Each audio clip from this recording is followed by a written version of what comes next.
I saw you do the. Yeah. We're live now. That's one of my applications. Yeah.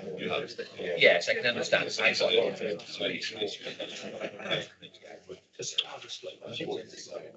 somebody to do it. Good afternoon, everybody. We have complete silence, please, Mike. Sorry, we're back in a minute. Right, okay, good afternoon. Welcome to this meeting of the Northern Planning Committee. I'm Councillor Paul Wynne, Chairman of the committee. We are not expecting a fire drill today. In the event of the alarm sounding, please leave the building and gather at the front of the building. I'm obliged to inform you that this meeting is being live streamed and recorded. Could you also ask you to please ensure that mobile phones are switched off and ensure the volume on your laptops is muted. To ensure members of this committee and all points raised by the public speakers are properly heard, I must advise you that we will not tolerate any disruptive behaviour. This is a meeting held in public, not a public meeting. And if such behaviour takes place and persists, I will adjourn the meeting. Members should ensure that they are present throughout the meeting, as you cannot vote on any item if you have not heard all of the debate. Can members and officers introduce themselves each time before they speak, so those listening know who is speaking? I shall now ask members of the committee and officers to introduce themselves. I'll start with the members. Ed, would you like to start, please? Yes, Councillor Edward Towers, representing When Rural and Wingsall. Councillor Mike Isherwood for Oswestry West. Councillor Dave Vassman, representing Underdale in Shrewsbury. Councillor Nat Green, Quarry and Coton Hill. Councillor Ted Clark, representing Basin and Sutton and Cotton. Councillor Jeff Elmer, representing Ellesmere. Vince Hunt, Rose Farrow, St Oswald. Gary Bruce, representing Bagley. Evelyn, could you start off, please? Tuckliffe, Planning and Development Services Manager. Mark Perry, Senior Planning Officer. Richard Dennison, Senior Officer. Kelvin Hall, Principal Planner.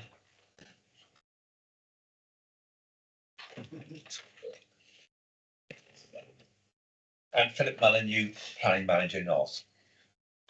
Mark Jones, Vice Chairman and representing Caboyne, Salatin and Western Wren.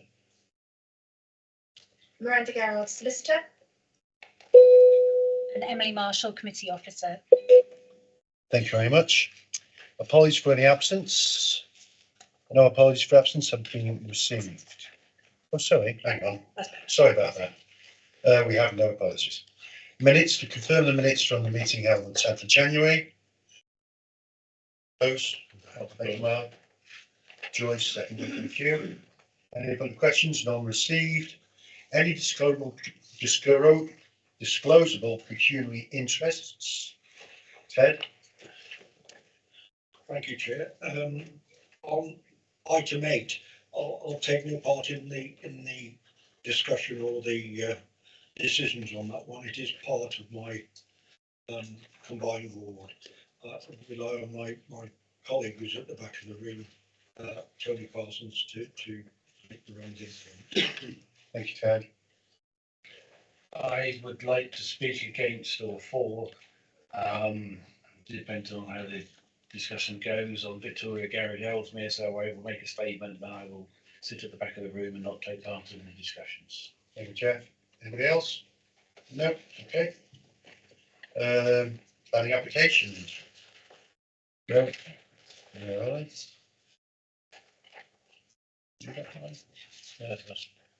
Yeah. Right, item 5. The old airfield site heating upon turn, Mark Drayton. Officer, thank you, Kelvin. Thank you, Chair. This is an application for the construction of a solar farm with all associated infrastructure on land at the old airfield site. It's heating upon turn near Market Drayton. Members visited the site this morning and drove around the southern and eastern parts of the site and partway up the proposed construction traffic access track, and then also drove along the highway between Eton upon Turn and Charles Arkle, and also viewed the proposed access points to the north of the site at the end of the red line, the northeastern side, as you can see there.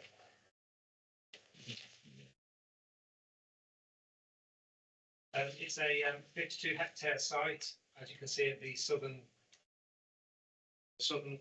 end of the former airfield, situated between the settlements of Eton upon Turn and Charles Arkle. The central part is excluded from the site, as this is where there is an egg laying unit members saw this morning.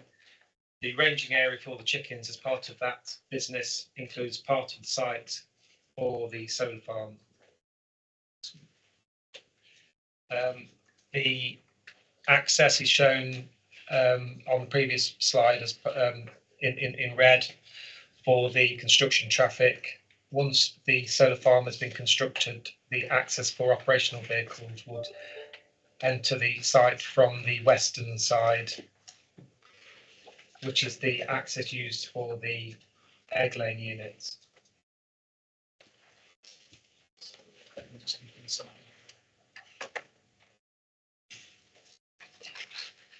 This shows the layout of the site, the positions of the inverter buildings, the internal tracks, and at the southern part of the site, the location for the substation.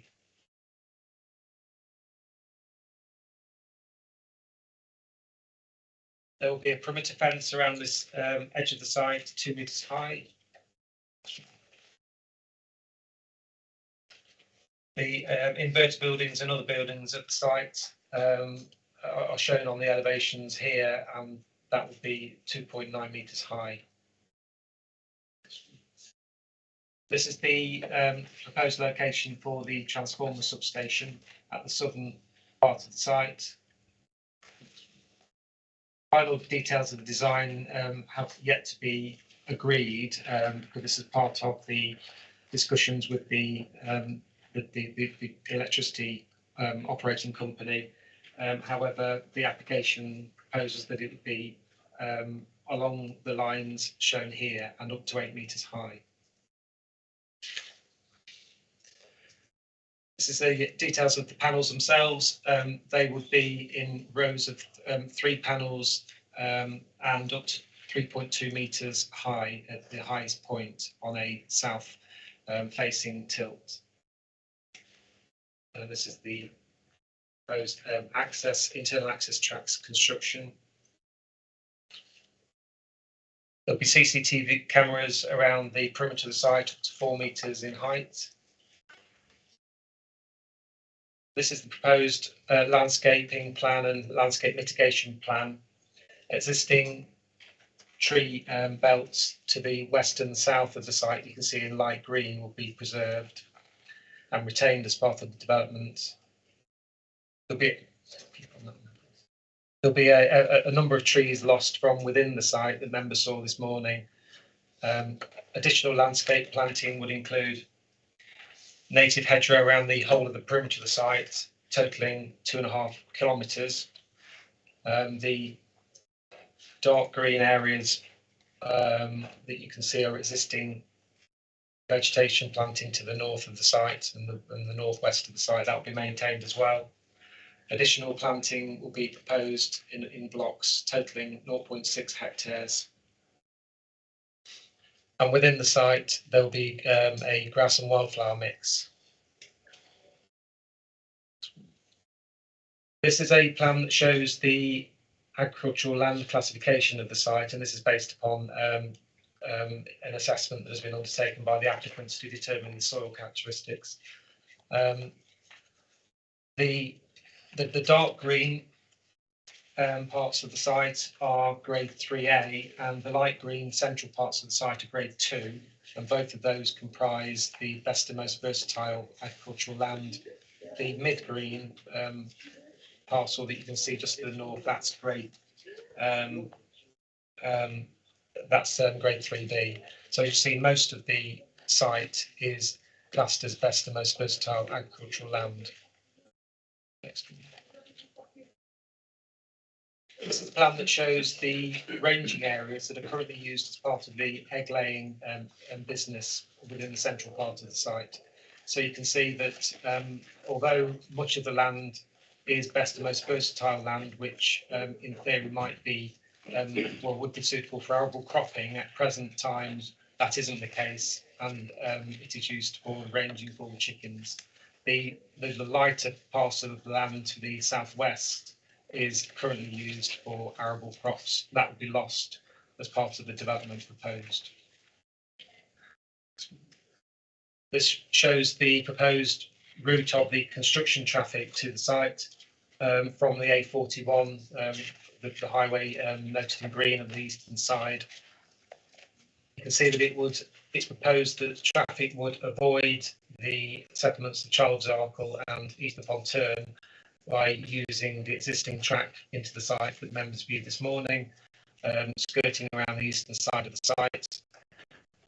It's proposed as part of the condition that a construction traffic routing plan would be submitted for approval, which will ensure that vehicles adhere to this particular route.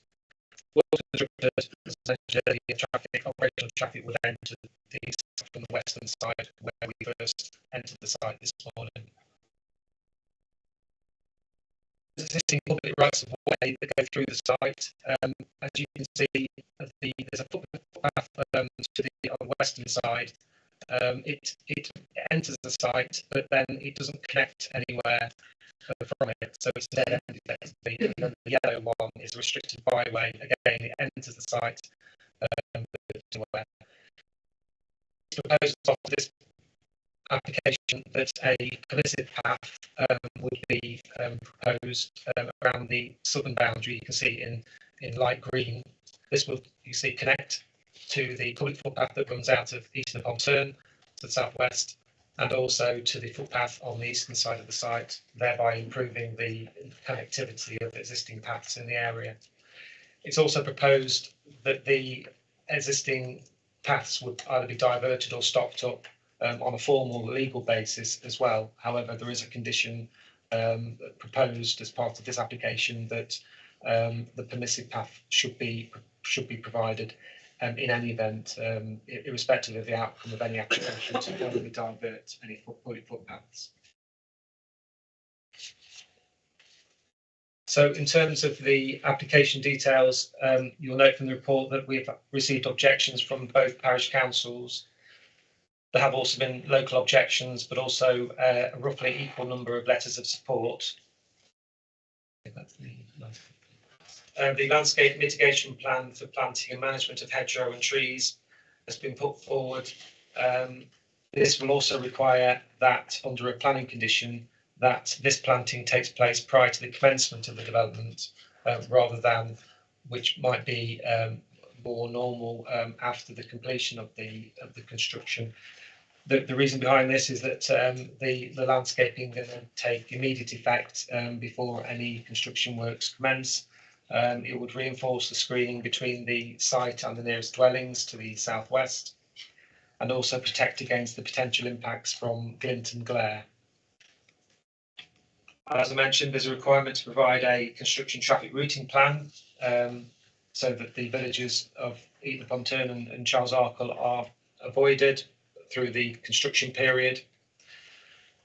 Concerns have been raised about potential contamination, given that there's a borehole, private borehole, providing water supply at the site.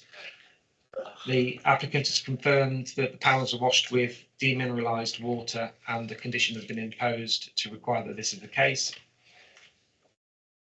A matter relating to the use of part of the site for a fuel tank has been raised by our regulatory services team, and they have recommended that a condition is imposed to require that there's a site investigation report to identify whether any further remedial works are required to address any issues with any form of contamination of this form of fuel tank use.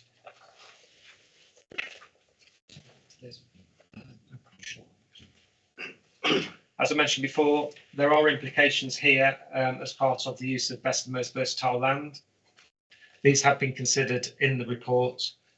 The land would clearly remain in agricultural use because the ranging areas for the poultry as part of the egg laying units would be retained.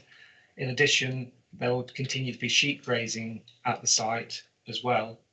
However, the report does recognise that there would be a loss of approximately 18 hectares of arable land. The biodiversity enhancement report does note that this arable land would, however, be enhanced from a biodiversity point of view by changing its use from arable to a wildflower grassland mix. The report does acknowledge that this matter is a negative aspect of the scheme. However, at present, 2/3 of the best and most versatile agricultural land is not currently being used for arable cropping in any case, as it's part of the ranging area for the adjacent egg laying unit. So the land would instead be used for the renewable energy generation, the continuation of poultry ranging, sheep grazing, and the biodiversity enhancements. So just summing up the benefits then of this scheme, clearly there will be generation of renewable energy at the site. This will be sufficient to power 16,600 households per year. There will be a 27.2% increase in biodiversity, and there will be improvement to network and paths in the area by connecting up existing public rights of way. So in conclusion, the officers consider that the benefits do outweigh the negative elements of the scheme, and we recommend that planning permission is granted subject to conditions. Thank you, Chair. Thank you, Catherine. We have 3 speakers on this application. So we'll start off with Mrs. Frances Biggins, local resident. Would you like to come forward, please?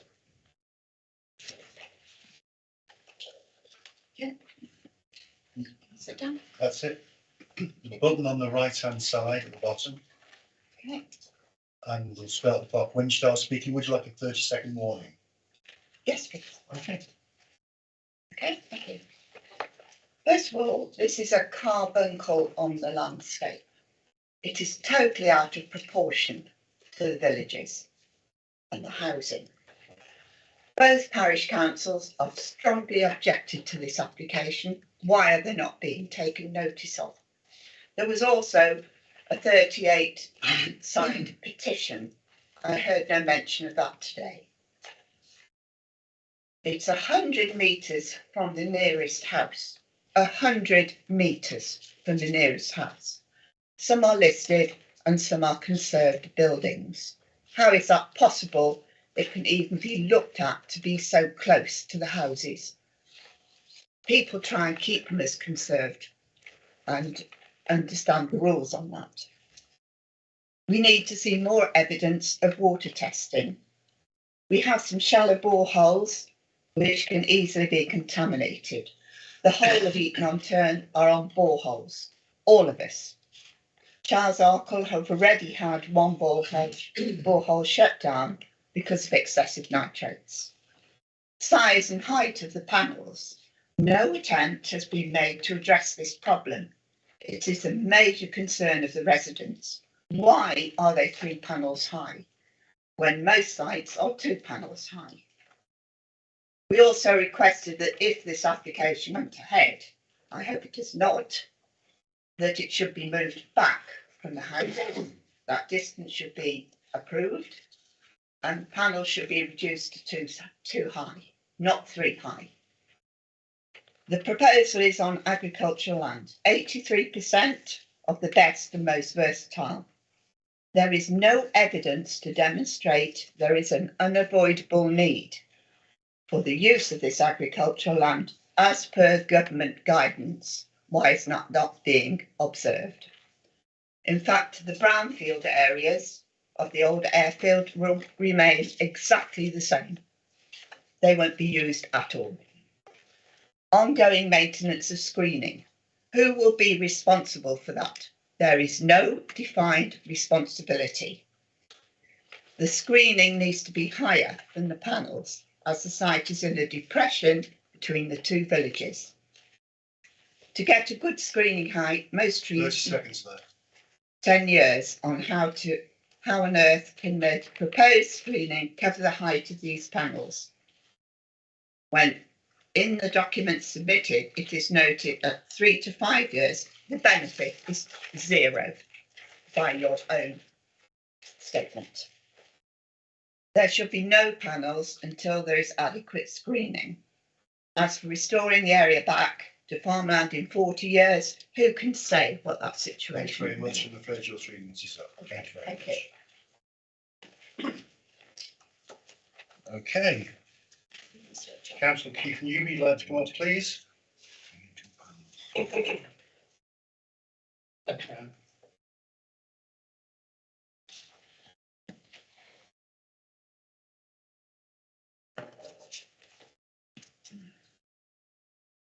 Green button. One on the right. Thank you, Keith, all right? Where's this? At the front. Oh, That's the one. Would you like a 30-second warning, Keith? That's it. That's That's fine. it, well, That's it. well done. that's it. That's it. You're on.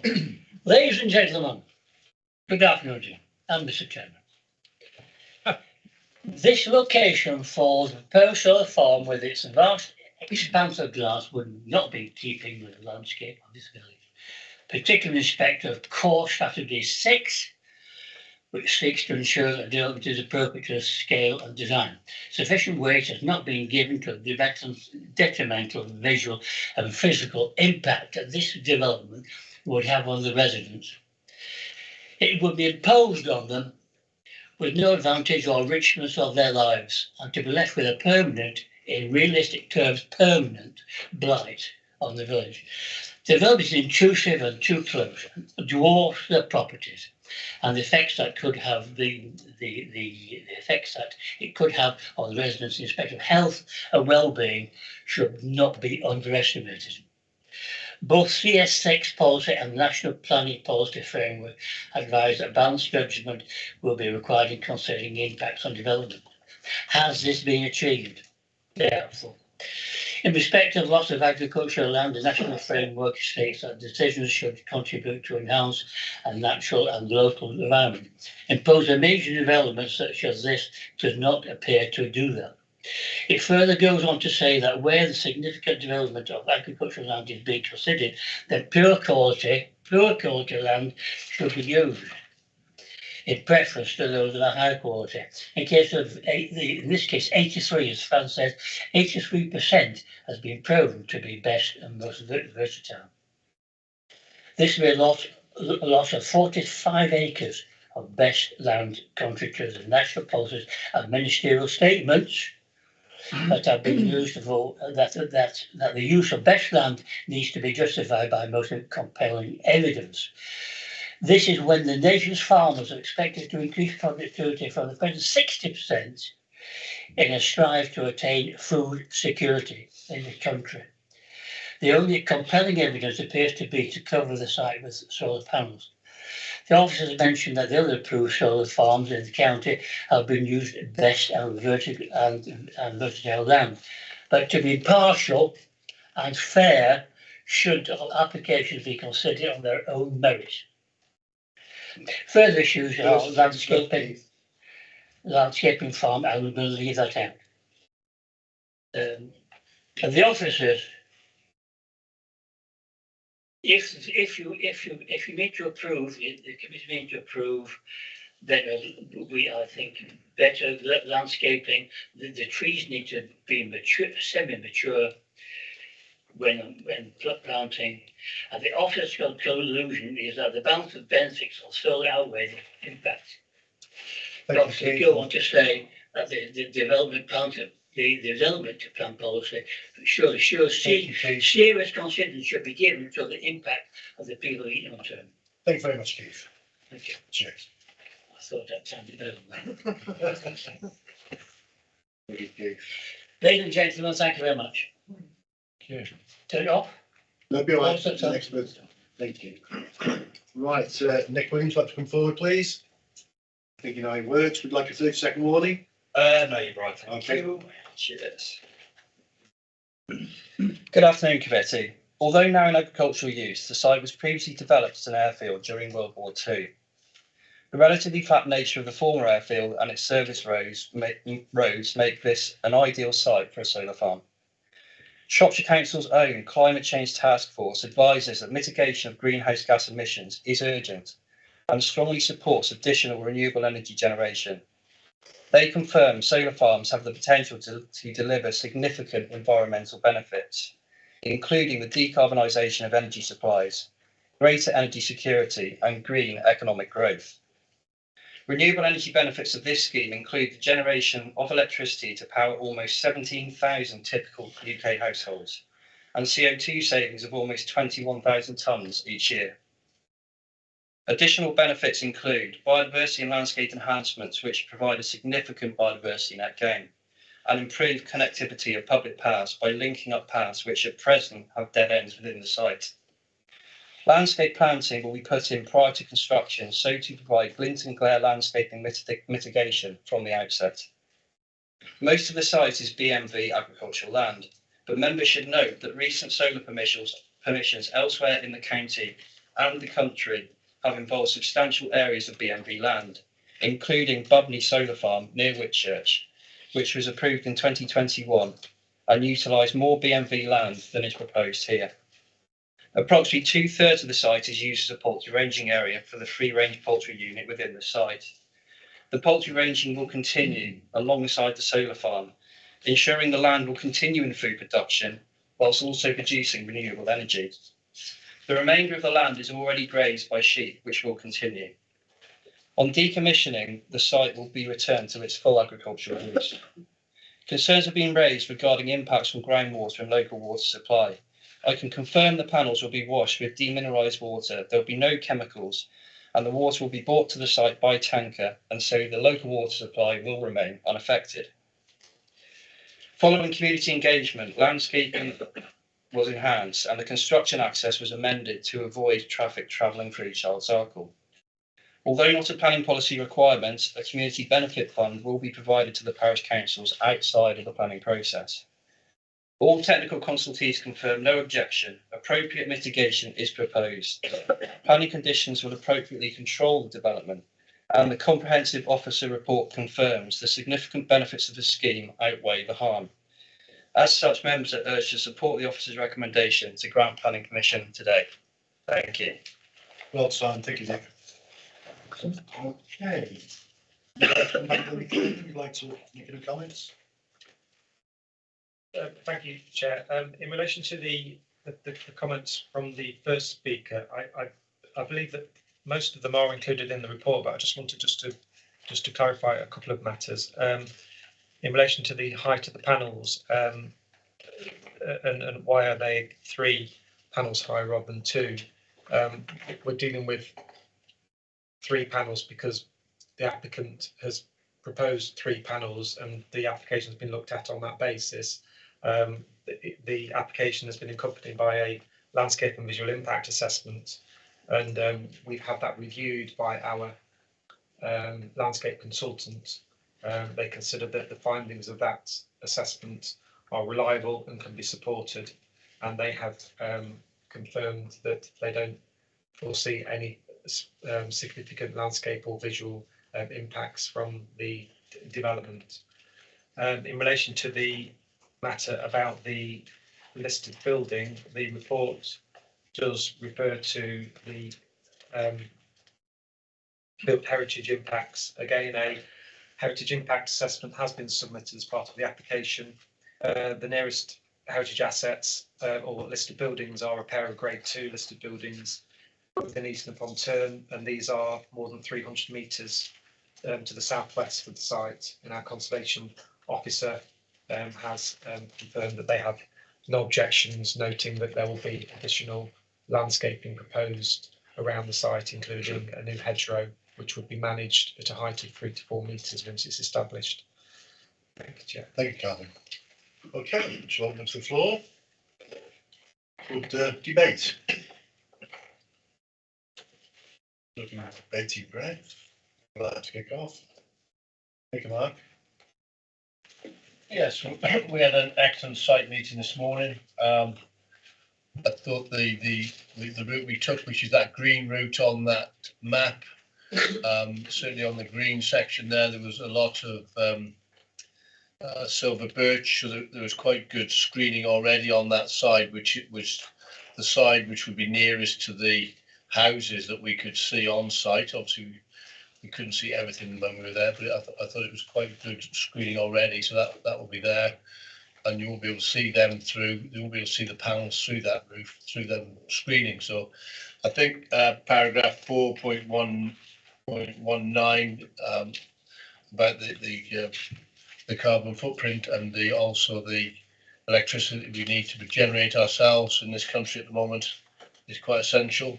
And I propose that we accept the officer's recommendations and approve it. Thank you, Mark. Thank you, Vince. I will second that, Chair, and I just want to say that, you know, it's we do have to start cutting down on our carbon and generating more electricity. That sometimes, unfortunately, you know, that's going to be through panels near villages where I completely understand why people wouldn't particularly want them there. My experience, though, is that once they're there and they're built and up and running, that people barely notice them. You know, we've got solar panels at home, yeah, it's a necessary evil, I'm afraid. And actually, as far as schemes go, I don't think this is a particularly bad scheme. I think there's been plenty of thought gone into it. I think there's been plenty of mitigation, like deionised water for cleaning the panels, which is being shipped in. I think that quashes a good many of the concerns, and the concern that I had really about the borehole, both use and reducing the amount of water in those boreholes, but also the potential threat to contamination, but that clearly isn't going to exist. So I will second. Thank you, Vince. Thank you. Yeah, very helpful for site visit this morning to see the situation. I think this application falls into my thinking. We discussed us coming back with the officer, the nation's food security and the nation's energy security, both, and in this case, seem to be in conflict a little bit. This does put energy security before.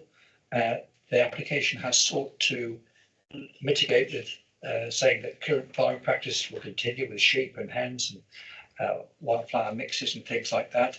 It will allow some recovery of the land actually from intensive agriculture, I suppose. This has been going on. It's not been helping British farming with artificial fertilisers in the recent past. And therefore, it might well take out the nitrate content that's been going into the boreholes that they've been concerned about. But we're judging that on what is currently, how it is currently farmed. There are other uses for agricultural land than for sheep and for hens. But the balance of this is for a 40-year period, which is obviously probably beyond my lifetime. But there is stuff in the application that says there's going to be a means of taking it back afterwards and re-employing it as agricultural land in other ways. So, and by that time, the nation may have found other ways of having energy security through tidal power, wind power, and all that sort of stuff. So this is an interim measure we're currently faced, and I think it probably balances the one with the other. But I would like reassurance on a couple of things, really. We've mentioned the height of the panels. The decommissioning strategy in the document doesn't seem to be spelt out. And I think that probably I'd like to see that a bit more clear, because that would give some sort of resolution at the other end of the application. And the other thing is the local communities do need to be benefiting from this, I think, as well. And they have suggested solar panels in their village halls. They've suggested sums of money that might be shared between the two parishes, because they're not in receipt of still money from this.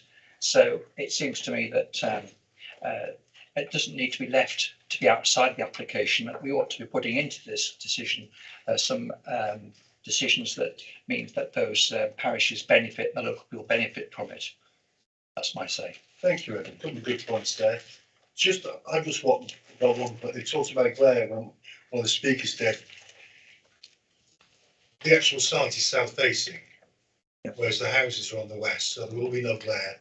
from this site for the houses. I just wanted to point that out. Would you like to come back, Calvin, about what's being suggested by Edward? Yes, please, Chair, but also I just wanted to just talk about the glint and glare. I don't think it's necessarily as straightforward as saying that just because you're to the north or west or east that you wouldn't necessarily get any, and the glint and glare assessment does indicate that there are properties, for example, to the north of the site which could potentially get glint and glare as well. However, that doesn't affect the findings of the report. Once the landscape mitigation is in place, that the impacts will be reduced to none. In relation to the 2 points raised by Councillor Towers, there's a condition proposed number 20 at the end of the report that does require that a scheme for decommissioning and site restoration is submitted for approval. Rather than approving that now, which is obviously 40 years premature, the proposal is that that's submitted towards the end of the operational life of the panels, or within 12 months of the cessation of electricity generation, just in case the site doesn't continue for the full 40-year period. And then at that point, we will look at the details of how the site will be returned back, the panels being removed and returned back to agricultural use. And in relation to the matter about the community benefit, it is mentioned briefly in the report, but I've also made clear that this falls outside of the consideration of the planning application, and officers don't consider that the offer of the community benefit is necessary to make the development acceptable, and therefore officers' advice is that it isn't a consideration that members should be taken into account as part of their determination of the application. That there is, as the agent has pointed out, an offer. I don't know whether the offer has been accepted by the parish councils, but there is an offer of a community benefit fund to them. But as I say, I must stress that that shouldn't form part of the consideration by members. Thank you, Calvin. Thank you, Edward. Yes. Just come back on that. That presupposes the firm is going to be successful. We know firms go bankrupt and go to the wall and what have you. I presume there would be a buyout or a sale or something. So I presume there is some continuity of it there, but it's a bit tenuous on that. The firm succeeding to go forward, and the second thing is about the community benefit. I feel that it leaves the stronger hand with the developer rather than the community having an equal say in what they should or should not have from this application. So I would like to see it strengthened, that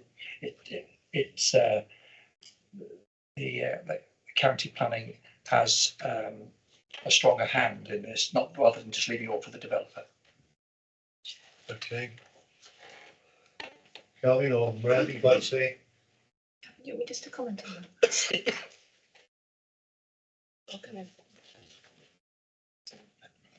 Really, Chair, I think just to be clear about the community benefit issue, for members to put weight on something which would be an obligation in some way, it needs to meet the relevant tests for planning. And as it stands, there isn't a policy requirement for that, and it doesn't deal with any direct effects of the development that you could therefore require it, which is why it's outside the planning process, and therefore we're not currently in a position to bring that into the planning process for you to put weight on. So that's sort of where it currently stands in terms of those considerations.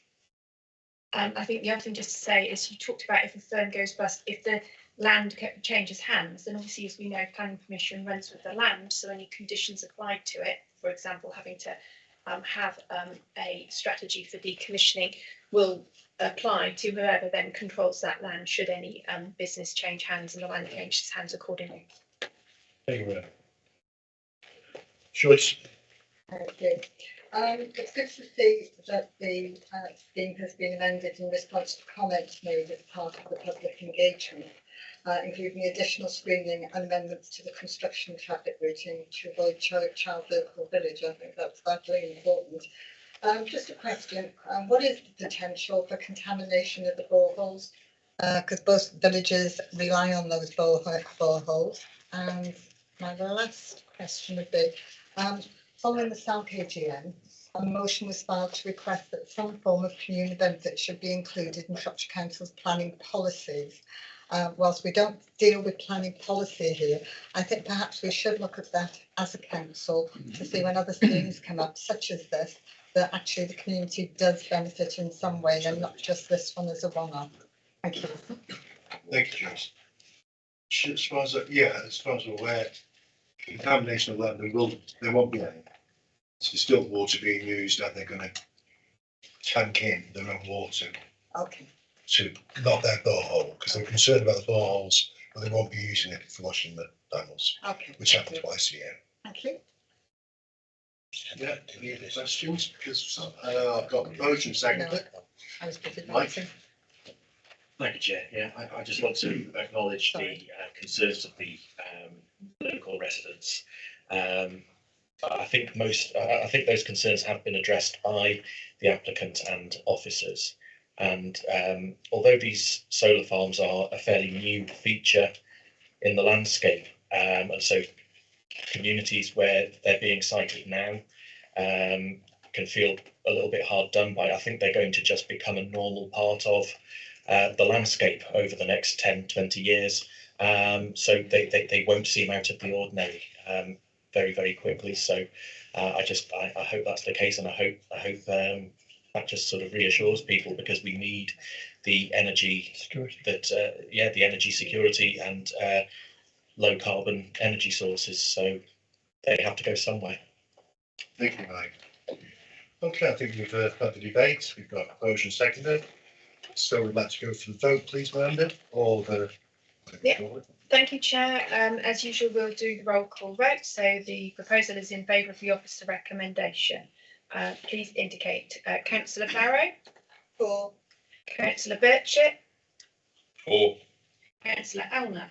For. Councillor Clark? For. Councillor Green? For.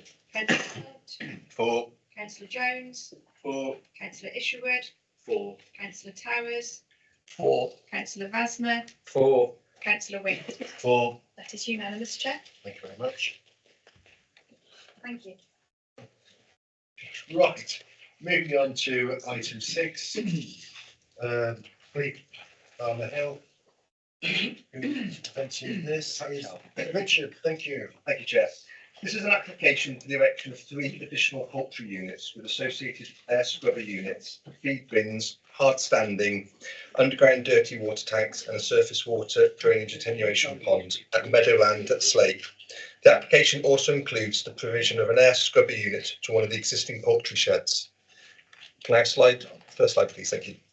The application site is edged in red on the screen and is located to the east of Slape Airfield, approximately 3 kilometres south of Wem and 1.7 kilometres from the council maintained road, highlighted in yellow, to the B5476, highlighted in brown on the plan. Next slide, please.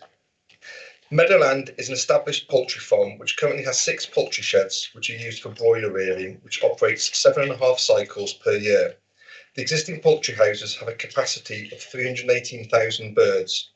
This development will provide an increase to the existing intensive poultry rearing business with additional capacity of 142,500 broiler birds.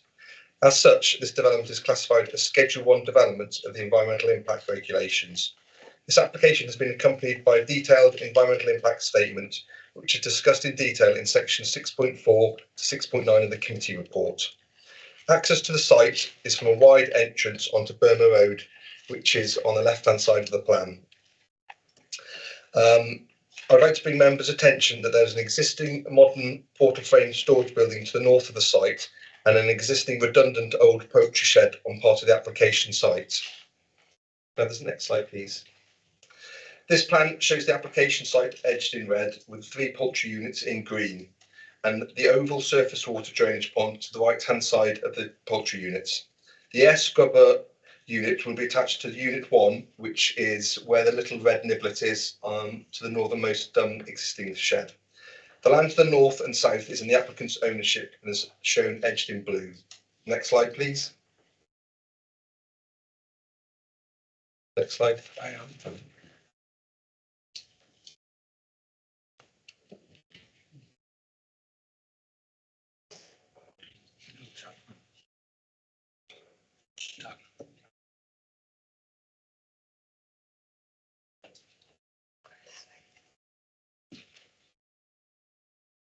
Yeah, that's okay. Yeah. This plan shows the site in more detail with the feed bins to the southern end of the buildings with concrete aprons for access at both ends to the north and the south of the buildings. Next slide. These plans show the floor and elevation of the 3 buildings, which are identical to the existing 6 poultry units on site. The buildings measure approximately 20 metres wide by 170 metres long, with a maximum ridge height of 7.1 metres. Each building will have 2 grain silos, which will be 8.6 metres tall. The buildings will be constructed from dark green sheeting, matching the existing buildings. This aerial photograph shows the outline of the 3 buildings in red, which will involve the demolition of the existing redundant poultry building to the southern part of the site. Next slide, please. This photograph is taken from the northern corner of the site and shows the proposed site with the existing redundant build poultry unit in the middle, which will be demolished, together with the existing portal frame building on the right-hand side, which will remain. It should also be noted there is a large treed woodland adjoining the site. Next slide, please. These photographs show the main entrance into the site, which was widened in 2013 when the site was established. The top right-hand photograph shows the existing poultry building, which will be demolished, and whilst the 2 bottom photographs show the existing row of poultry buildings. The appearance and colour of the proposed new buildings will be identical to these. Next slide, please. This photograph shows the view from the road, providing access to Slape Airfield. I'd like to bring members' attention that the view from this direction will be the northern end of the buildings and will be positioned just to the left of the existing portal frame farm building in the photograph. Next slide, please.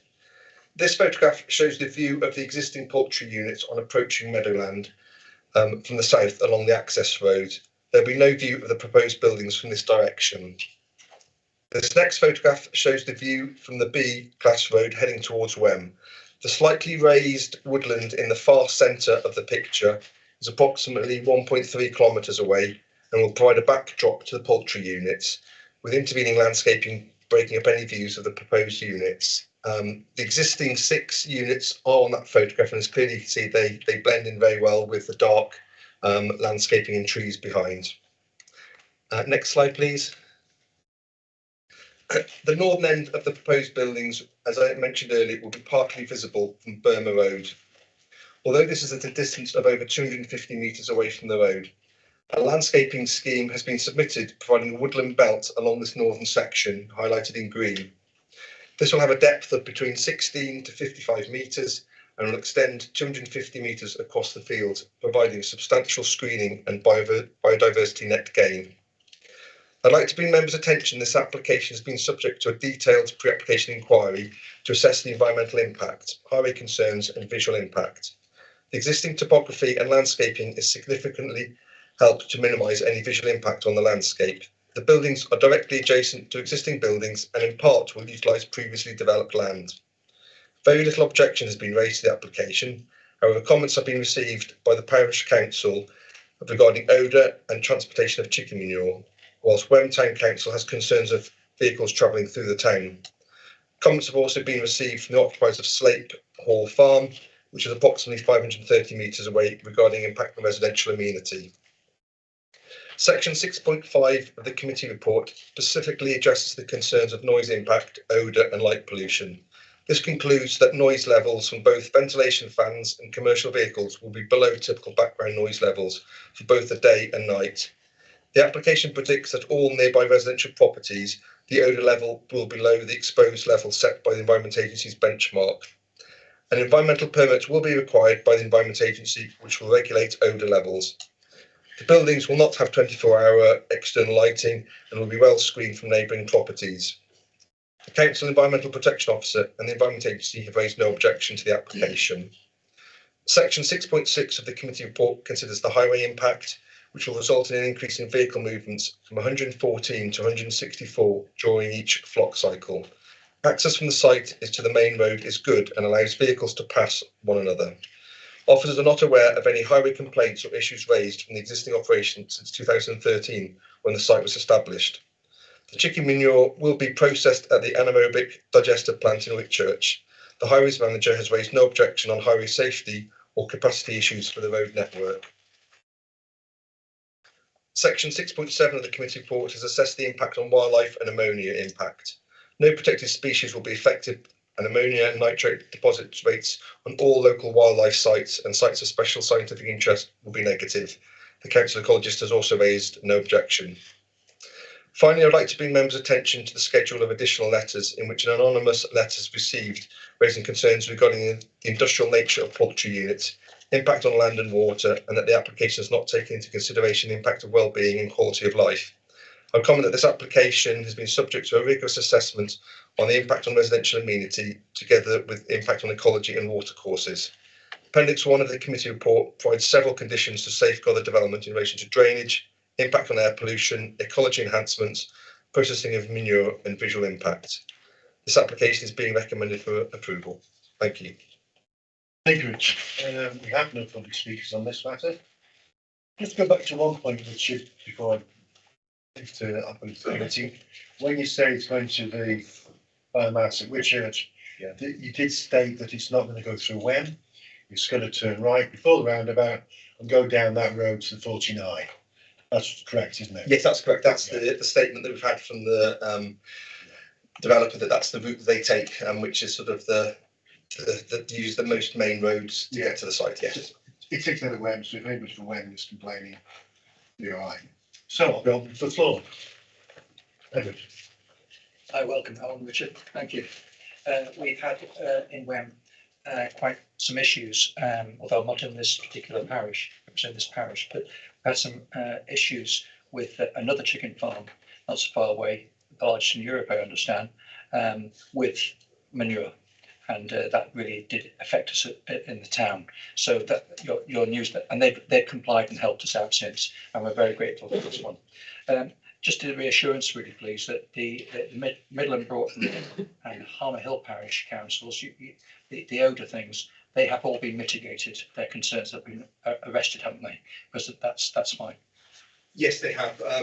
The supporting statements have assessed the odour levels at various points within the perimeter of the development, and to I think 300 metres away from the site. So there are negative levels of ammonia. Yeah. Yeah. Well, I have no problem with this application actually, and to me it's about food security for the nation. This is a thing to help it, so I would like to propose it actually.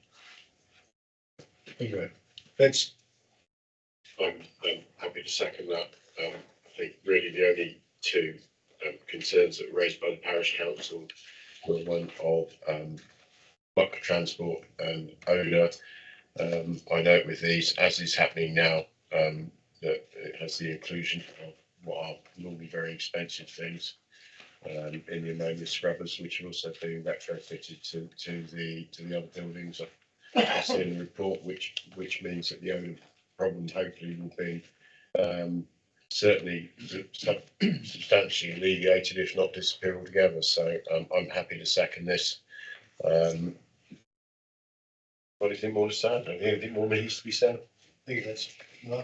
Yeah, I'm happy with it. The way these processors who kill the chickens and box them up are working now is they'd rather have extend sites that are already there rather than having greenfield sites to cause a lot more hassle in planning. So that seems to be the way forward. We need more chicken. We do seem to import a lot still.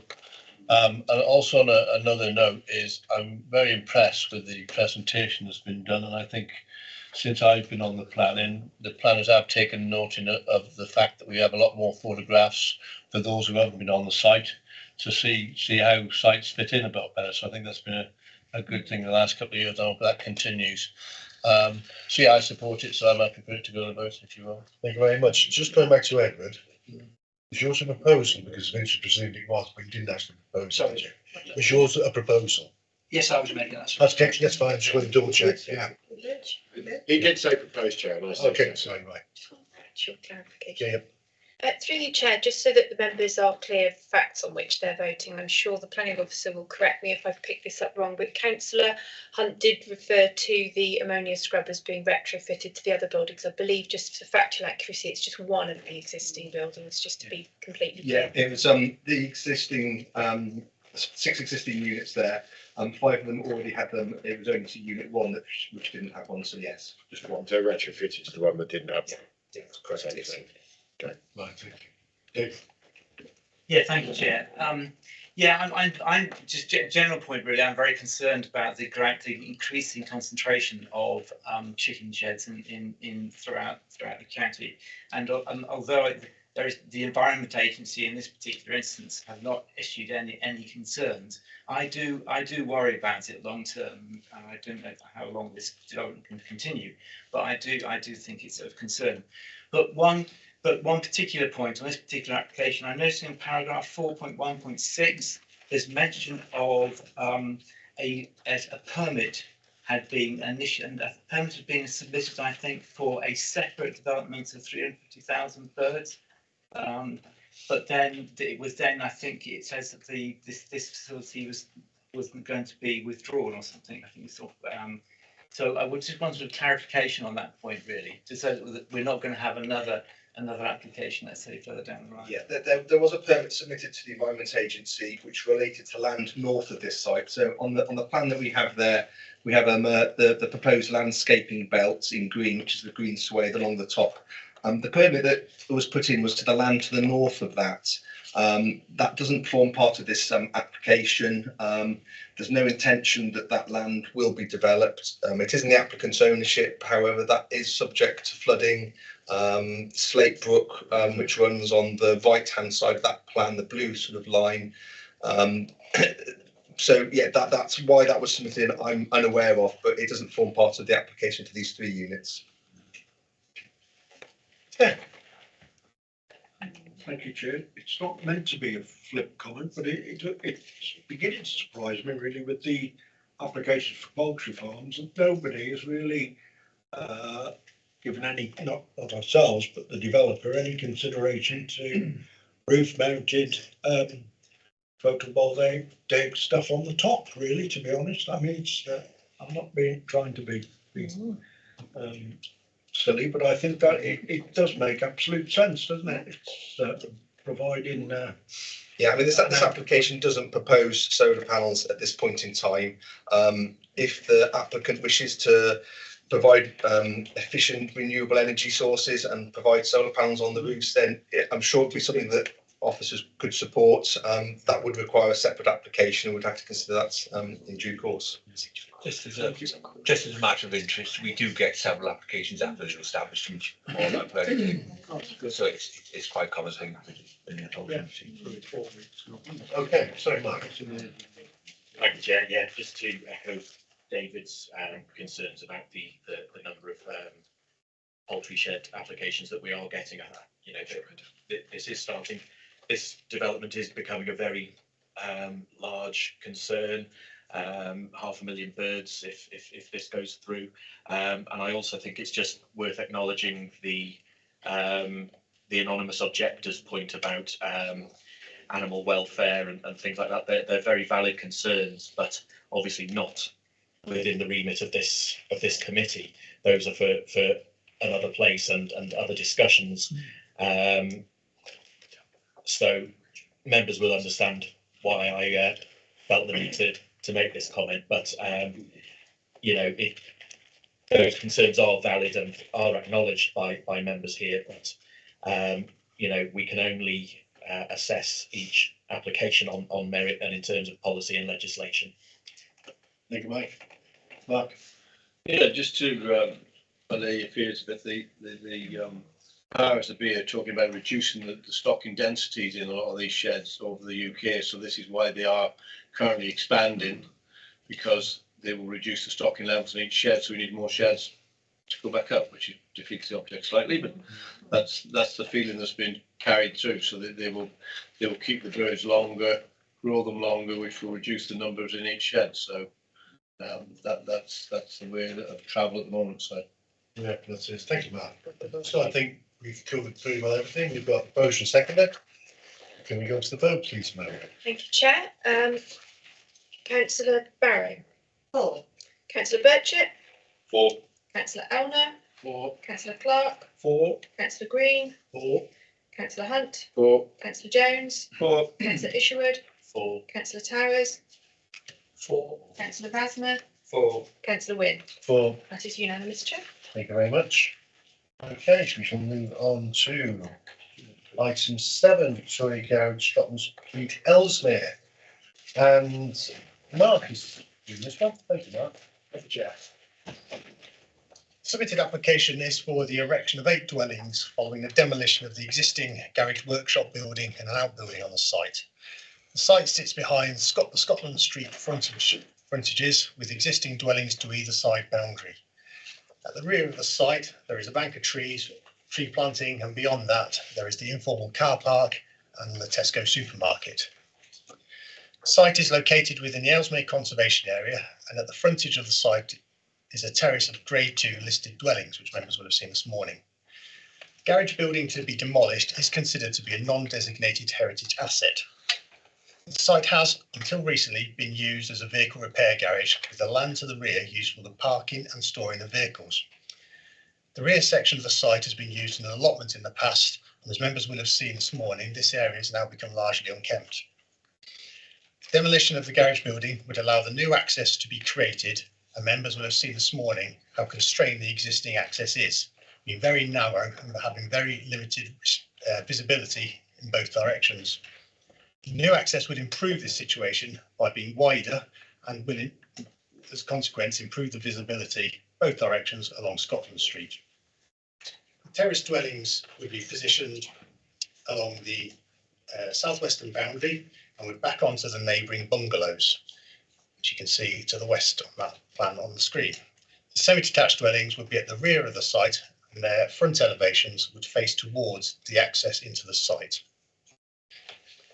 All of the dwellings would be the same 2-storey design, providing 3 bedrooms with private rear gardens, and each dwelling would have 2 off-street parking spaces, and there is also provision within the site for visitor parking. As required by the Planning, Listed Building and Conservation Areas Act, decision takers must pay special attention to the desirability of preserving or enhancing character or appearance of the conservation area, and special regard given to the desirability of preserving the setting of the listed building. Officers do not consider that there would be any detrimental impact on the setting of the listed dwelling. As set out in the report, there would be a less than substantial harm to the conservation area, but also the loss of the non-designated heritage asset, which is the building you can see on the screen now. Officers consider that the harm identified to the heritage assets is outweighed by the public benefits of the scheme, which would include improving the access, the introduction of a more compatible use onto a site that's surrounded by residential uses, and the provision of dwellings on a parcel of previously developed land that is in a sustainable town location. Proposed development is recommended for approval, subject to the conditions that are set out in the report. There is one update on this, which is shown on the update sheet, which is from Historic England, where they confirm that they do not wish to make comment on the proposal and that we seek the views of the Council's Historic Environment officers, and these were already set out in the report. So on the screen now you can see that's at the rear of the site. So the bungalows, you can see just beyond the hedge at the back. Next slide, please. So that is looking from the top of the site back towards the dwellings that front onto Scotland Street. So you can see the blue building there, which is the listed building. And this photo indicates that's towards the garage building that will be demolished, and you can see the restricted levels of visibility that sort of compromise the ability to get in and out without having to sort of poke your car out of the site before you've been able to see the traffic. Another slide. That's it. Thank you, Chair. Thank you, Mark. Okay, we have two written statements, which Moran's going to read out the first one, please. Thank you, Chair. The first statement is from Ellesmere Town Council, who state, Ellesmere Town Council have already submitted their strong objection and concerns regarding this application. These are based on local knowledge of the site, which is planned to be accessed from a section of Scotland Street, which is already deemed as an accident hotspot following a series of road traffic accidents. Since the construction of the Canalway Junction, the only road leading to the dairy site and to Tesco, Scotland Street is a main artery to the south of the town, taking traffic to the A5 and to Oswestry. There have been major problems with vehicles being unable to pass traffic, queuing at traffic lights to enter Canalway, and are travelling along this section of road, straddling the pavement to be able to pass. In rush hour peaks, these queues can extend past the site entrance to the nearby roundabout. This problem has been made even more dangerous with the Cambridge Court development, which has a high wall surrounding it, thereby trapping pedestrians up against the wall. This has made vehicles travel along the pavement to within yards of the proposed access to this development. Pedestrians have sustained severe injuries after being struck by vehicles whilst on the pavement. 2 houses have been damaged, plus the Cambridge Court wall by vehicle collisions. The council have been promised an investigation into this, which has involved Steve Brown, Dean Carroll and the local MP. It is unacceptable that highways do not consider this section of road unsafe, and state that this application is acceptable and are in support of adding additional entrances onto such a dangerous section of road when they have not resolved existing concerns. Both the highways report and the application fail to mention any of these accidents. The site entrance is worryingly close to the roundabout, and any vehicles exiting the site will be a hazard to existing traffic. The entrance does not create sufficient visibility to clearly see oncoming traffic and poses a risk to pedestrians, especially school children from the Lakelands Academy. Most pedestrians use this pavement to avoid the hazard of being trapped against the wall on the opposite side. Apart from the obvious health and safety concerns, this site is currently employment land. There is a great need for small units within the town. Recently, the community almost lost a long-serving commercial business as they were unable to find any suitable land to relocate to. This business is still at risk. This site should be retained for commercial use. If the town council's objection is dismissed, they feel that this site should only be developed if an alternative access is made from the rear of the land, or only if this section of Scotland Street is made safe. No development should take place whatsoever without a new and very thorough highways investigation. Thank you. Before we go on to the next one, we have Councillor Jeff Elner. To speak, you have 5 minutes, Jeff, if you needed. Would you like a 30-second warning? Hopefully not. So, yeah. I'll put it turn on. Right, okay. Thank you very much. I have issues with this application for 3 reasons. The houses are not needed. We have a loss of employment land, which employment land is needed, and the effect on the highways, health and safety issues. We've already heard the concerns of Ellesmere Town Council regarding the highways issue, so I won't go over those, but I assure you they're not exaggerated. There's a regular incidents of people being clipped by wing mirrors almost monthly. And that is not one word of a lie, that is true. Ellesmere's housing targets to 2026 are 800 dwellings. We're already meeting and exceeding this target. We are, however, building more and more houses. We are not developing employment opportunities, and we need employment sites. We've already recently lost half of the Forward site, the coal yard, the station yard, banks and shops to residential. We have now lost phase 2 of the business park because Shropshire Council failed to take up the offer to secure the land. So that is lost once you just don't have a chance of getting an extension on that business park. This makes retaining this site for employment even more crucial for the town. This site, although vacant, is certainly not redundant. We have existing businesses at risk of closure, and if this land is not made available for them to relocate, they may close fairly shortly, which would be such a shame.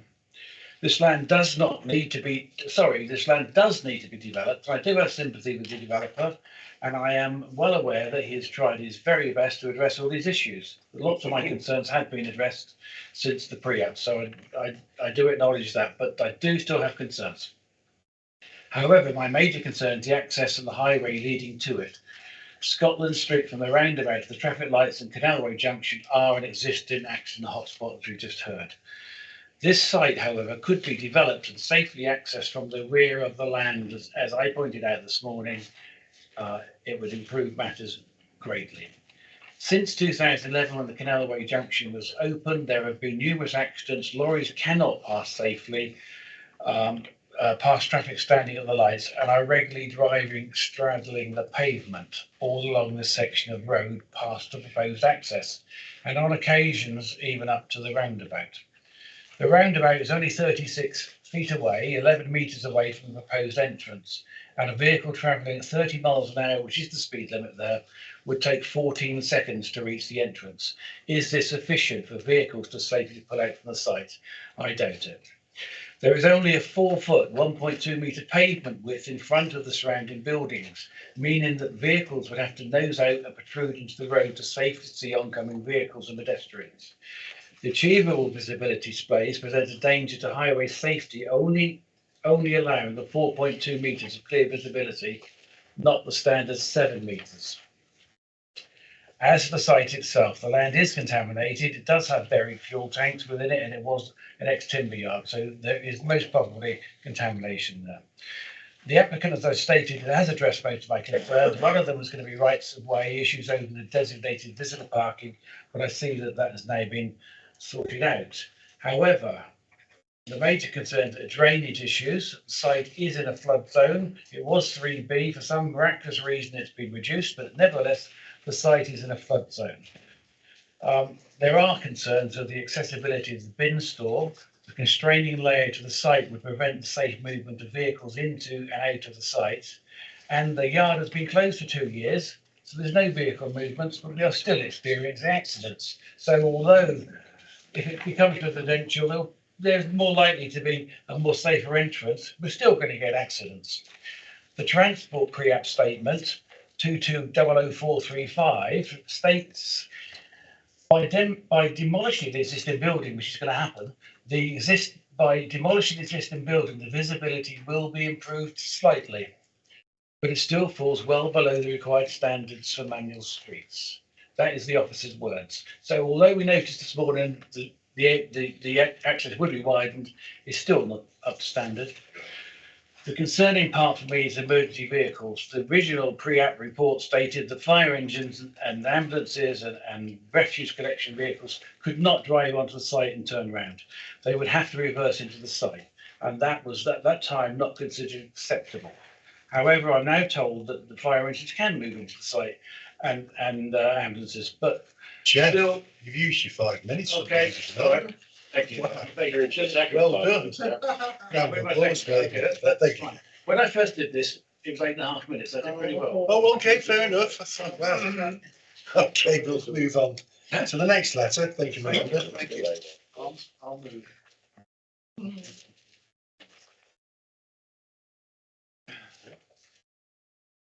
Right, the next statement is from the agent for the applicant, Nigel Thorns, who's unable to be here today. So he says, thank you for the opportunity to relay our comments to you today via your Democratic Services Manager.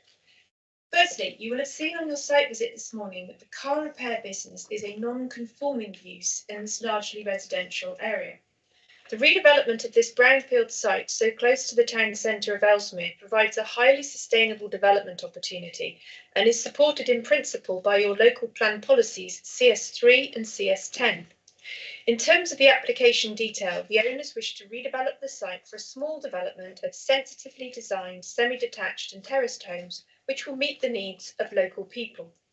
The committee report in front of you is very comprehensive, and so this information will focus on the key issues of concern from the Town Council, who we understand are speaking against the scheme today.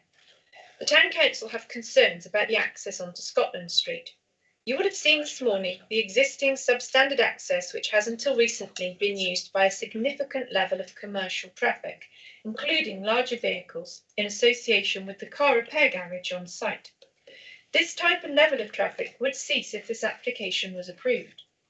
The detailed scheme also proposes the demolition of the existing garage building fronting Scotland Street, which will allow a much wider access with an improved level of visibility.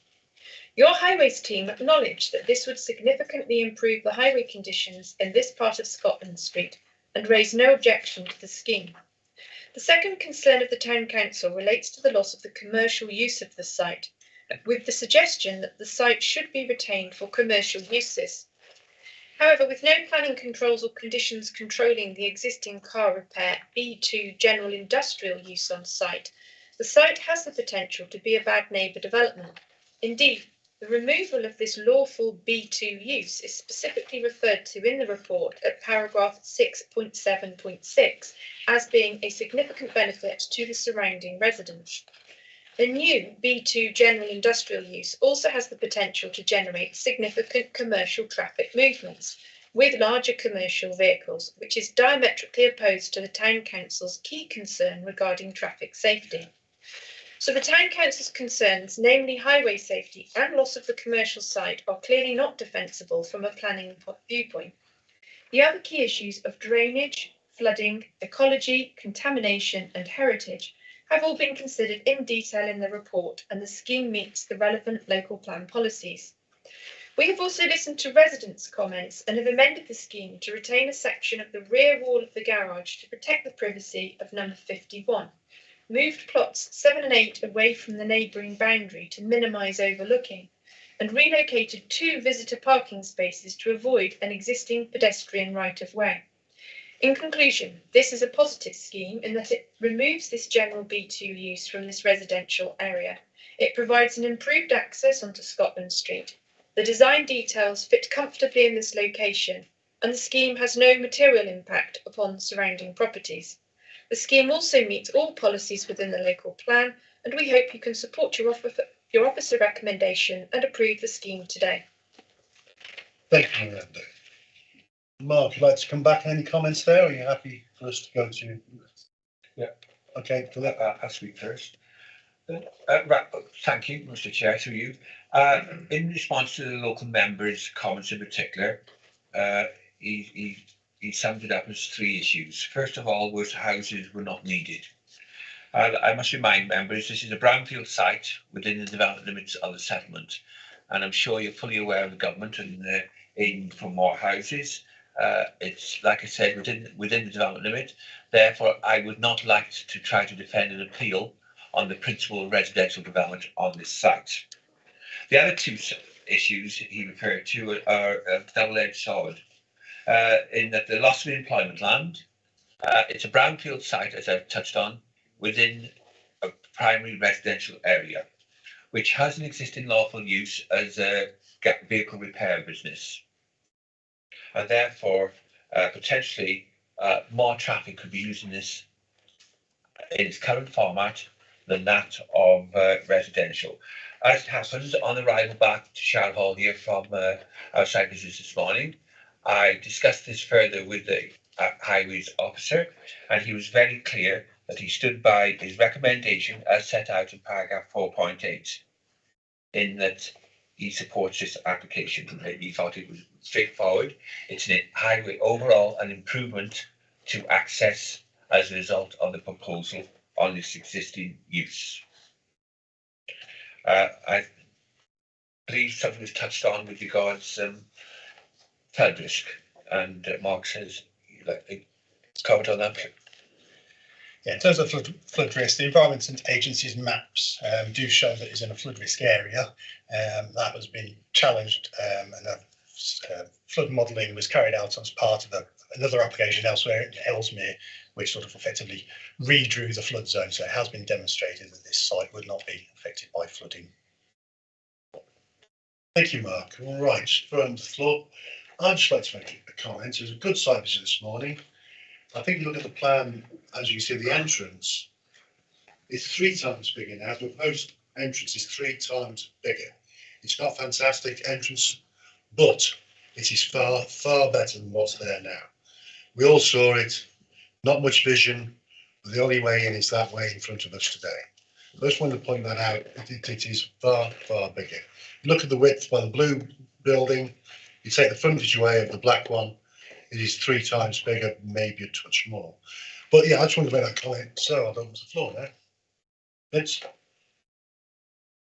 Thanks, yeah. I have to say, it's kind of a bit like the Doctor's TARDIS when you put in there, isn't it? There's a big old space at the back, which to me is a bit scruffy and unkept. I understand the local members' concerns with regard to that footpath. That footpath, frankly, is, woefully short. I mean, allowing my size walking along now, half me's hanging out on the road. So I can understand why people probably get clocked by wing mirrors, and I have been through there on occasion behind tractors and lorries that are, I wouldn't say necessarily driving along the footpath, but mounting it. That said, where that building is removed will be the one small island along that footpath actually where you're safe. So, it's arguable really that the development of that site will actually make one little bit of it safer. I don't have a particular issue with the visibility display. I think what needs to be remembered with that as well is it's not just for vehicles pulling out, it's also for the vehicles coming along the road. And I think a vehicle sat in the middle of that big open trumpet space will be easily visible from anybody coming around the roundabout.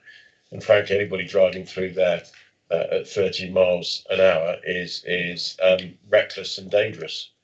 I think most people, not all, but most people drive at a reasonable speed along smaller lanes like that. So coming out, you're going to get a better visibility both up and down the road, and actually coming into that turning where vehicles may or may not be coming out. I think the visibility to see a vehicle waiting there will be greater, which will naturally impede people's speed. I do think that, it would be nice if somebody had a look at that, but obviously that's not part of our brief for this planning application. So I understand and respect the members' concerns, and I think, and that the town council, I think they've been fairly eloquently put, but I don't think this, if we didn't pass it, would stand the test of appeal. So I'm going to move that we accept the officer's recommendations. Thanks, Chair. Thank you, Vince. Now. Thank you, Chair. First question, what is the actual width of the road at the choke point between the corner of the building inside and where, well, there's going to be a demolition of, see right through to the small black building's going to be demolished. What's the actual width of that?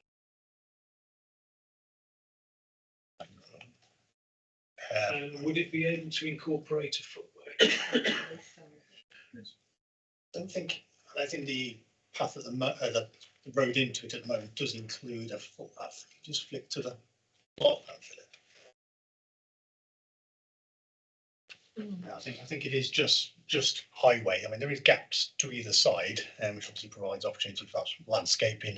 I think the developer's keen to try and sort of keep it a muse sort of development, sort of rather than becoming sort of over engineered, I suppose. So keeping it simple and just the access road leading in. But yeah, in terms of the actual measurements, I haven't got those. So at that point, every mixed use will be there: vehicles, pedestrians, whatever. Yeah. Sorry. So I am concerned about that at that point, because if you have a situation where two vehicles cannot pass or there are pedestrians there, surely this is a situation where you could have traffic building back up onto the road.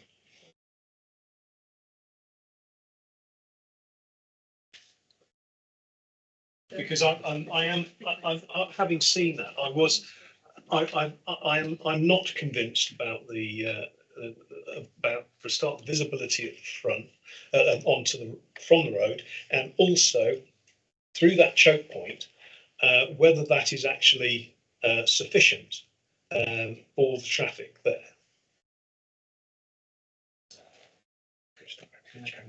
Yes.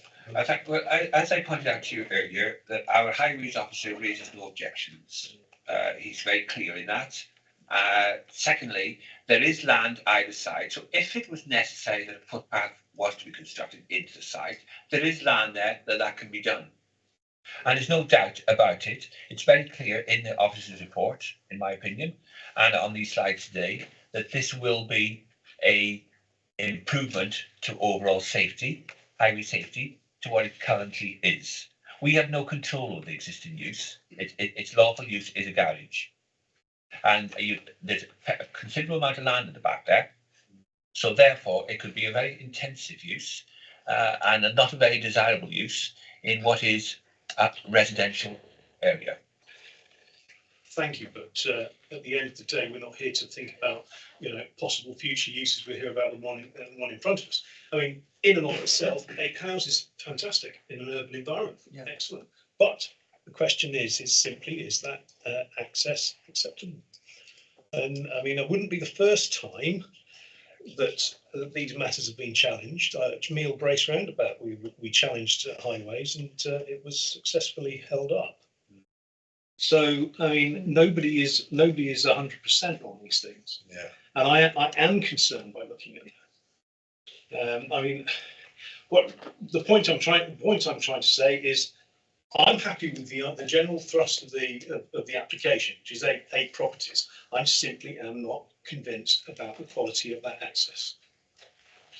Now, can I just pick up, because I think you and I were both looking at the pinch point as it starts to turn around, and that wall's going to be remaining, taking down the shed. I think as far as the shop goes, on that bit, there's enough room for 2 cars easily. I think we're only just talking about 5 or 6 yards. It might be a bit tight for 2 cars where it comes round into sight. You know, where we said it might, we just looked at it and thought, yeah, I see what you're saying, but I think it's wide enough at the beginning for 2 cars easily. You take the shop away. That's my view, but thank you for that. Hang on, Mark. Yeah, I think it's a good site. It's a brownfield site. I don't think we want employment land in there. If we had a busy business coming out there, that would be a problem in that exit there. And for the benefit of Ted Clark, who didn't come with us, when we stumbled out of the minibus, there was a car with a car trailer on the back that was coming out of that exit on a regular basis. So it's going to improve it no end in my book. And Mr. Elman, slightly off topic, he mentioned that the council hadn't got the employment land on the business park. Well, that is being taken up by a local businessman who's bought it, and he will make it into a lovely big employment park. So there is employment coming to Ellesmere. Just make sure there's somebody who can work in Ellesmere, I suppose, is the next thing. So I'm quite happy to support. Did someone put Vince propose? I'm happy to second it. Right, thank you. There was somebody to second it. Joyce. Yeah, I'm not going to repeat what Vince said because I agreed with everything he said. But what I would like to point out was something that the parish council statement said. The issue seemed to have started when the traffic lights went in, because you have backup, it builds up behind, and therefore you've got no movement on both sides. And I think that creates an awful lot of problems. I'd also like to point out that actually drivers, if they hit a pedestrian, it's their responsibility, and pedestrians need to keep an eye out as well for what's going on around them and on the pavement. You know, it's very easy to say it's the road, it's the access and everything else. I didn't have a problem with it. I thought it was wide enough, and I'm dreadful when I come out of places like that. And actually, when I was looking out, even on the minibus, it wasn't as bad as it seemed to be. So I support this. I support building more houses. There is a great need for houses. So I'm happy to support this application. Thank you, Joyce. Mike. Thank you, Chair.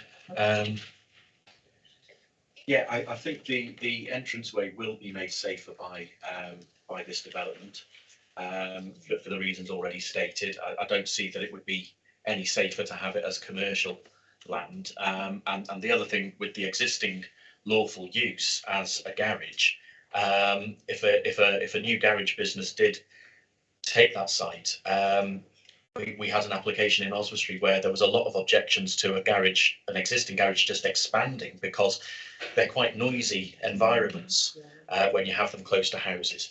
There's also, significant pollution emitted with engines running and the various chemicals used. So I think having commercial mixed in with residential is not always appropriate, especially given this type of commercial use. So I don't think there will be a detriment to having houses there. It's low density, and on balance, I think it's quite an appropriate. It's sustainable, and I think it could be of benefit to Ellesmere town centre. Thank you, David. Yeah, thank you, Chair. I support the comments of Councillor Green, and I do feel that there was a paragraph in the report 6.3.6 about the assessing the loss of this non-heritage asset against the benefits this demolition would generate as a result of widening the entrance. And I think this particular section of road is particularly difficult because it's so narrow, and I don't think that the widening of the entrance will provide sufficient safety, and particularly in regard to the provisions of active travel and the way in which things are developing. This section here is very bad for pedestrians. It's very dangerous. It's very dangerous for cyclists as well. And I think that that we should refuse this on the basis of the benefit does not warrant the loss of this non-heritage asset. Okay, so this former chapel building does not look very good at the moment, but it's been part of the town scene. This is a conservation area, and I think it would be nice to see this retained and improved and made into a nice residential property. So I think that this particular application should be refused on those grounds. Thank you, David. Now, can you switch off your mic, please? Cheers. Ed, sorry, yes. Thank you, Chair. Houses are needed. This is sympathetic development in the town. Councillor Jones, welcome news that there's employment land elsewhere. Great. We do need that. This is so similar to bits of all our towns, market towns, certainly in Wem. This is a bit like our Morns Corner. The pavement here is atrocious, and I do think the highways issues are big. Lakeland School is a thriving school. It's further along the road, and this will be walked every day by children and mums with pushchairs and all that sort of stuff. So it really does matter. I'm surprised that highways, once again, from my point of view, have not come in and said something on these issues. I would say that in balance, why it isn't part of the application, but at the back is this Shropshire Council land, which gives different access to the site, which would save all this, which would mean that all the traffic, if it became part of it in a future application, if say this was turned down and they came out with a Tesco's turn, then that's one junction which is established for coming out on. I think Councillor Vasman's made the point of removing heritage assets in listed places. It's not a particularly attractive building at the moment, but we do need commercial space in our town centres. We need it within Wem, and we're looking for them. We could do with something like that to knock around and make for another use, another retail use. So I think on balance, it's coming out of a very dangerous place. I see that roundabout. I mean, it will improve it, but it's still dangerous. And I think there's no need for it to be dangerous if you actually have a different access. So I think on balance, I'm going down and feeling that we shouldn't accept this particular one. Although I like the style, the housing, everything else, I do think that it's appropriate for housing probably in that area and not employment land, because it makes it all one use. I think it's got a lot of merit to bring in a brownfield site back into play. It's tidy up an area, but it's the access that gets to me. Thank you. Thank you. I'd also like to make a comment going through what's been said. That area there, with that building way, makes that bit of pavement a lot safer, and a pulling place for children and prams where it is, because a bit further on in front of the blue building is extremely tight. And it gives them more time to time their walk just past there, in my opinion. Mike? Sorry. Oh, sorry, go on, Mark, yeah. Yeah, just on the point raised earlier about the width of the access, and when that garage building is taken down, that will leave a gap of approximately 9.5 metres. Just to put context, the width required for 2 vehicles to pass one another is 5 metres. So there's a reasonable amount of space to play with there. Thank you, Mark. Yeah, Mike. Yeah, we're talking as if this is a new access point. It's not. There's an existing access point which is incredibly dangerous now. Yeah. You know, if that's left as it is, and someone decides to open a business there again, which there has been traditionally, you'll have vehicles coming in and out of that narrow entrance with no visibility whatsoever. And yeah, it is an accident waiting to happen. It will be made much safer by the removal of that building and a wider access. It's an existing dangerous entry point. I think which someone could bring back into use any minute. I can see both parts, but I really think it's a lot safer with that gone, even with that space, so they can stand there and then dash around that very tight area in front of the blue house. Just wanted to make the point, Chair, that it's the application in front of us, not the ones that we might imagine that in our imaginations for the future. Especially the car park. Sorry. Just with regard to what you're considering today, of course, it is the application in front of you, but you have to consider it in its context and also, therefore, the fallback position of its existing lawful use and the fact that could just happen again, as of tomorrow, is entirely relevant to your consideration. Okay, I think we've got a pretty good debate on that. So can we go to the vote if that's okay? Proposed in a second, haven't we? Have we got proposer? Yes. Vince and Milford. Oh, okay. Thank you, councillors. Councillor Barrow? 4. Councillor Burchett? 4. Councillor Elmer? Oh, sorry, you're on my list. Councillor Clark? Reluctantly, but 4. Councillor Green? Against. Councillor Hunt? 4. Councillor Jones? 4. Councillor Isherwood? 4. Councillor Towers? Reluctantly against. Councillor Rasmer? Against. And Councillor Wynne? 4. Chair, that is 7 for and 3 against. Thank you very much. Very interesting. Thank you. Right, we should move on to the last application. Number 8, Honeysuckle Road. And Philip, you're presenting this. Right. Thank you, Mr. Chair. Move to the. Sorry, Ted. Yeah. Just let it wander down there. See if I can fall. Yeah, be careful. Don't fall over. Watch him. You might get a kiss of life from me too, so it wouldn't be a good thing. Yeah, don't fall over. Okie dokie. Thank you. Thank you, Chair. Right, so this application is made in full and proposes erection of a detached dwelling following demolition of the existing domestic garage alongside 17 Honeysuckle Road in Shrewsbury. There are no updates in this application, other than I've had an email last night from council regarding removal of vegetation in the garden. Members will noted during this that they made a site visit to the site early today, and I believe we did see where the very recent pruning has been occurring. That has no bearance on the merits of this application, as it was within a domestic curtilage. The site is located alongside an existing semi-detached 2-storey dwelling, and the application site is as outlined in red on the screen above.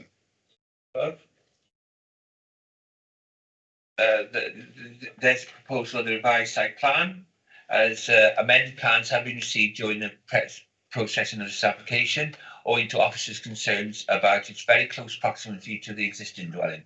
It wasn't going to create a terrace. It was still going to be separated, but it was right up against the red line. They have slightly reduced it and pushed it more into the application site. The application plan shows parking to the front area and garden to the rear, similar in scale and in size to other properties within the vicinity. The existing one is above. It shows a proposed three bedroom, 2-story detached dwelling, similar in scale to the existing, which though is semi-detached. The now shows photographs of the site. Members will recognise this, having walked over the tarmac areas in front of the properties this morning. That's the photographs showing the side of the property with the garages to be demolished. And there have been some objections received, concerns about loss of light to windows in the side elevation, as was pointed out during the site visit. These rooms are also served by other windows, as seen in the photograph in front of you, as well as windows to the rear. That's taken off the entrance to the property, and that's the rear garden.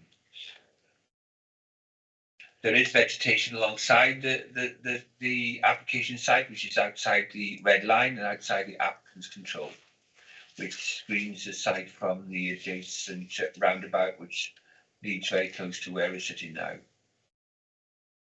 Photograph of the rear garden. Again.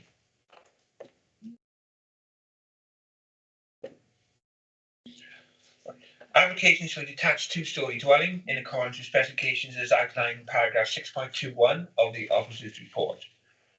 Shropshire Council Highways have raised no objections. Application is presented to committee owing to Town Council concerns with regards to overdevelopment, as outlined in section 4 of the officer's report, to which the local member also shares concerns as raised. There are also objections from members of the public. Concerns have been raised in regards to what is considered overdevelopment, highway access, impact on vegetation alongside the site, and loss of light. These are all matters that were discussed during this presentation. Officers are of the opinion that on balance, this application is acceptable and recommend approval subject to conditions as set out in Appendix 1, attached to the report. These include the condition removing permitted development rights. As indicated, the vegetation alongside the site is outside the applicant's control, and its removal in any case would not be in the applicant's interest, it is considered, as it screens the site from the adjacent public highway. That concludes my presentation on this application, Chair. Thank you. Thank you, Philip. We have one speaker on this. Local member, Councillor Tony Parsons. Would you like to come forward, Tony? You have 5 minutes. Would you like a warning with 30 seconds? Yes, please. Okay. Chair. Yes, that'd be good. Thank you. Chair and members of committee, I hope you had the opportunity this morning to undertake the site visit to enable you to look at the proposed site and where it sits in relation to the other properties on Honeysuckle Row and the wider Sutton Park development. I'm concerned with regards to this proposal. In my view, it is an overdevelopment of the site. The plot for the proposed property next to 17 Honeysuckle Way is, in my opinion, far too small for a further dwelling. The gap between number 17 and this new property will be very small, 1.3 metres, I think it's stated in the design statement, and would lead to a loss of privacy and be an overbearing development. The garden space provided could also be considered too small for a dwelling of this size and will be out of keeping with the form of development in the area. This application, as with past applications on this estate, is an attempt to shoehorn a property in too small a plot, which would have a detrimental impact on the local area and its amenity. The new application is not in accordance with core strategy CS6 as described in section 612 of your report, which states a development should be appropriate in scale and sympathetic to the surrounding built environment. It's also contrary, in my view, to SAMDEV policy MD2 section 2.2 on sustainable design regarding the street scene, the building heights and line, the scale, the density of the development and the plot size.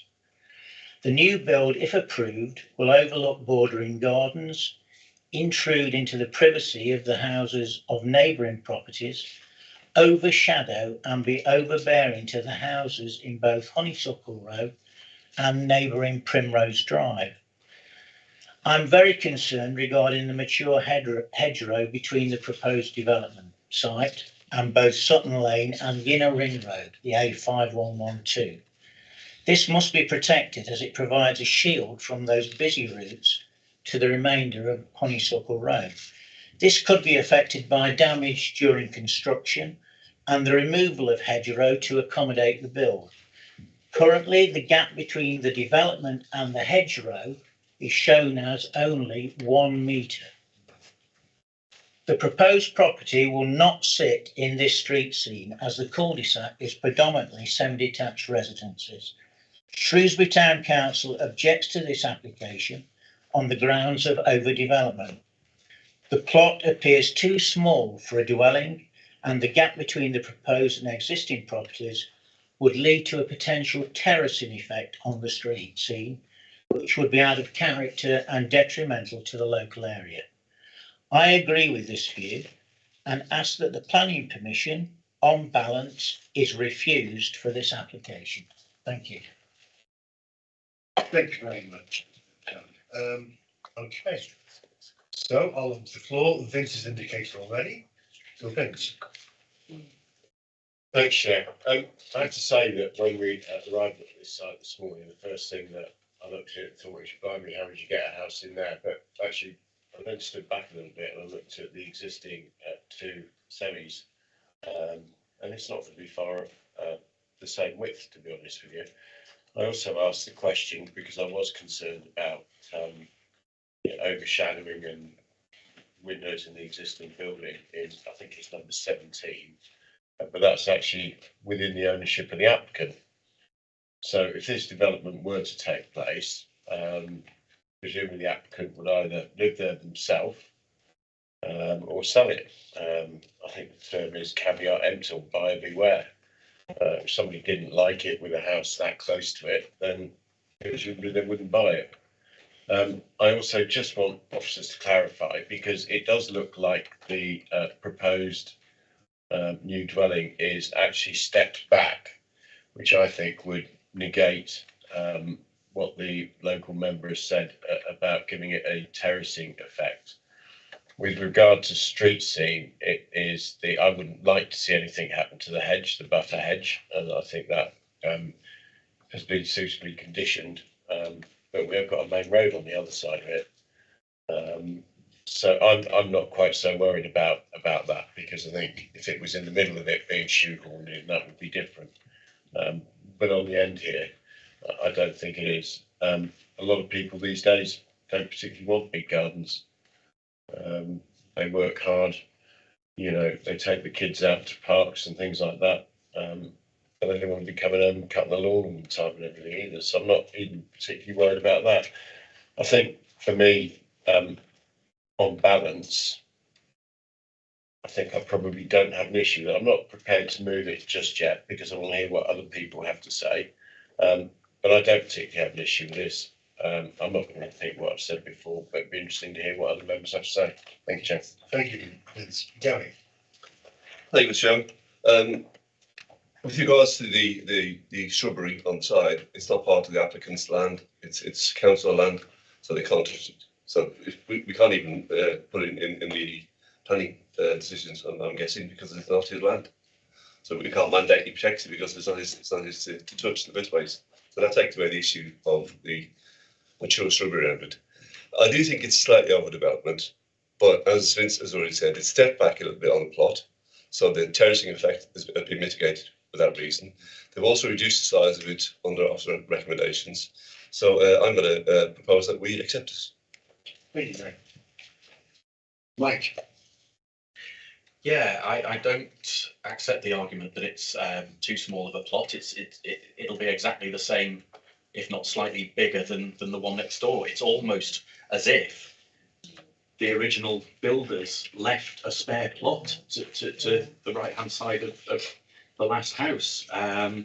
It's massive, you know, as it is. It's double the size of the house next door. So I can't see. I don't know if I'm missing something. How it can be that the plot is too small. It's stepped back, so it won't have a huge visual impact on the street scene. It's at the end of a cul-de-sac. It's tucked away.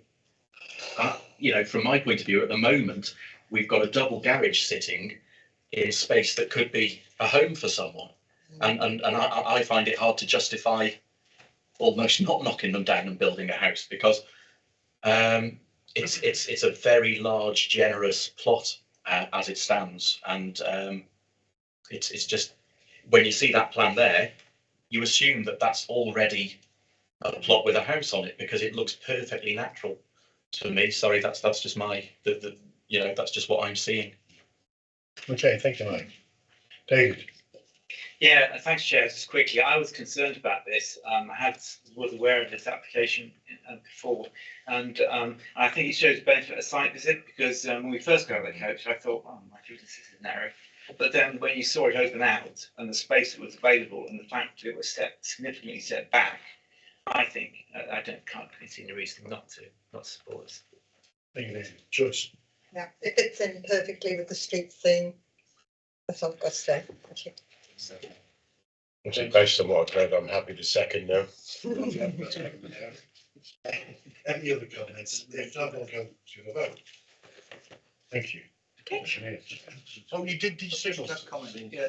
Oh, yeah, sorry, I didn't see you do that. So it just leaves two houses with that garages. Cars will be outside. This is where the gain is made to build a house. So that takes away the sort of and who knows what's going to happen to cars in the future, whether we need them, all that sort of stuff. But it does take away that space. It means that cars will be parked in front of those houses to get them on, and we too. So you know, that's the sort of traffic we're going to expect down there. So I'm on the overdevelopment side. I do appreciate what my colleagues have said. I think the garden space does tick the box in me as well. When you see that garden, I looked over the fence this morning, when you see the garden divided into two, it's quite a small patch, actually. I don't agree with Councillor Ishwood there. I mean, you may be used to it where you live, but you know, I like a bit of space, and I would hope that others would want some as well. So it makes it quite small. But yeah, I'll leave it at that. Just what I said, we have taken away the garages that would have been there, and people have cars. Thank you, Evan. Okay, now we'll go to the vote, please, Amanda. Thank you, Chair. Councillor Barrett. 4. Councillor Birchett. 4. Councillor Elner. 4. Councillor Green. 4. Councillor Hunt. 4. Councillor Jones. 4. Councillor Isherwood. 4. Councillor Towers. Looked at me 4. Councillor Vasma. 4. Councillor Wynne. 4. It's unanimous, Chair. Thank you very much. Thank you very much. It's our last application, which I've got some more business to do. Item 9, appeals and appeal decisions. Would you like to make any comments on them? Well, quite a number of decisions this month. All but one dismissed. The one that was allowed, I'm not too concerned about. There was a lot of opposition to this on the map. The only thing I'm not about, perhaps I wish I'd had visited the site with the case officer. I didn't. However, it is what it is, and we accept the inspector's decision. Thank you. I doubt if the report next month will be quite so supportive, but it's a good month this month, there's no doubt, because we have had a number of appeals, as you can see. Yeah. But our success rate has been what I call very high this month. Thank you, Philip. Before we go, can we stop the meeting? You need to discuss the You vote. need to resolve Sorry? item 10. On. Item 10 on your agenda, Chair. You need to resolve whether you're going to exclude the public and press for the next item. You need to ask for a proposal in a second. Can I propose and propose? Yeah, second, thank you. Public and press, yeah, propose. All in favour? Yeah. So we need to just wait till the Just live wait. stream. Yes.